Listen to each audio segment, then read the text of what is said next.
एक सवाल है जो हर बच्चे के मन में आता ही आता है कि मुझे सैंपल पेपर सॉल्व करना चाहिए या क्वेश्चन बैंक। जानेंगे आज की इस वीडियो में। तो वीडियो में सबसे पहले ही मैं एक सबसे बड़ी चीज क्लियर कर देता हूं। सैंपल पेपर्स और क्वेश्चन बैंक्स को यार सुपरमैन वर्सेस बैटमैन नहीं है कि इन दोनों में से ज्यादा पावरफुल कौन है। दोनों की अपनी अपनी इंपॉर्टेंस होती है और दोनों बहुत अलग चीज हैं। इन दोनों को हम कंपेयर नहीं कर सकते। एक बच्चा जो क्वेश्चन बैंक सॉल्व कर रहा है उसको सैंपल पेपर्स भी सॉल्व करना चाहिए, लेकिन अब ये डिपेंड करता है कि आपकी सिचुएशन क्या है। अगर आपकी सिचुएशन क्वेश्चन बैंक सॉल्व करने की और आप सैंपल पेपर कर रहे हो तो आप एक बहुत बड़ी गलती कर रहे हो। तो देखिए, सिंपल मैं आपको आंसर दे देता हूं।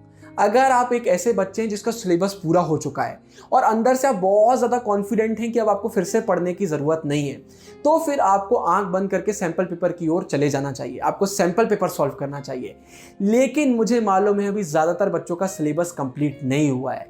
आपका सिलेबस अभी भी बचा हुआ है और अंदर से वो कॉन्फिडेंस भी नहीं आ रहा है। तो ऐसे में आपको फिर क्वेश्चन बैंक सॉल्व करना चाहिए। लेकिन अब आपके मन में आ रहा होगा, भैया आखिर ऐसा क्यों? हम सैंपल पेपर सॉल्व ना करके क्वेश्चन बैंक सॉल्व क्यों करें? तो चलिए मैं आपको बता देता हूं। पॉइंट नंबर 1, 12 चैप्टर के एक एक क्वेश्चन करने से अच्छा होता है कि हम एक चैप्टर के 12 क्वेश्चन कर लें। आपका सिलेबस नहीं हुआ है तो अभी आपको क्वेश्चन बैंक करना चाहिए, क्योंकि उसमें आपको एक चैप्टर के बहुत सारे क्वेश्चन देखने को मिल जाते हैं। तो इससे होता यह है कि वो वाला चैप्टर हमारा बहुत अच्छे से हो जाता है और फाइनल एग्जाम में मार्क्स कटने की चांसेस बहुत कम हो जाती हैं। फिर इसके बाद रिवीजन। क्वेश्चन बैंक करने से हमारे उस चैप्टर का रिवीजन भी बहुत अच्छे से हो जाता है। बार बार हमको मेन बुक नहीं पढ़ना होता है। हम क्वेश्चन करते हैं, हमारे आंसर हो जाते हैं, पूरे टॉपिक्स हमारे कवर हो जाते हैं। तो बार बार रिवीजन की दिक्कत भी हमारी खत्म हो जाती है। सैंपल पेपर में ये प्रॉब्लम आती है कि आपको पता नहीं चल पाता है कि इस चैप्टर में कितने रिवीजन की जरूरत है और कितने रिवीजन की जरूरत नहीं है। इसके बाद तीसरा पॉइंट, आंसर फ्रेमिंग। जब हम क्वेश्चन बैंक करते हैं तो हमें समझ में आता है कि इस चैप्टर से कोई भी क्वेश्चन आ जाए उसका सही आंसर कैसे फ्रेम करना है। क्वेश्चन बैंक में आपको बहुत सारे क्वेश्चन रहेंगे, आपको पूरे चैप्टर की आंसर फ्रेमिंग समझ में आ जाएगी, लेकिन सैंपल पेपर में ये चीज़ मिसिंग होती है। तो अगर आपको आंसर लिखते भी नहीं बनते हैं अभी अच्छे से, तो आपको क्वेश्चन बैंक करना चाहिए।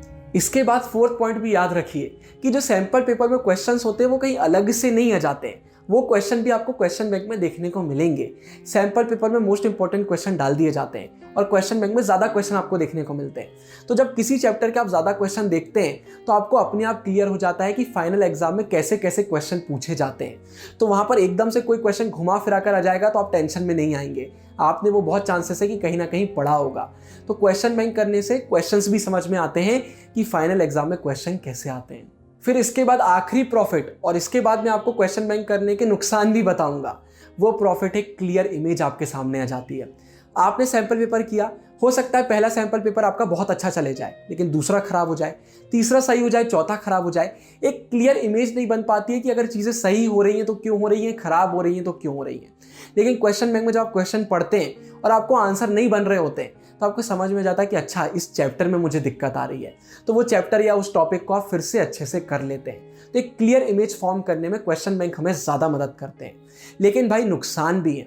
अगर आपने सैंपल पेपर सॉल्व नहीं किया है, सिर्फ क्वेश्चन बैंक किया, तो उसके दो बहुत बड़े नुकसान होते हैं। पहला, टाइम मैनेजमेंट।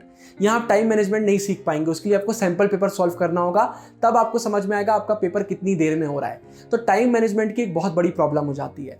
दूसरा, पैटर्न। आपको एकदम से पेपर का पैटर्न भी याद नहीं हो पाता है। मतलब फिर ये दिक्कत होगी कि आपको पता ही नहीं है कि किस सेक्शन में कितने क्वेश्चन आएंगे, कितने ऑप्शंस आपको मिलने वाले हैं।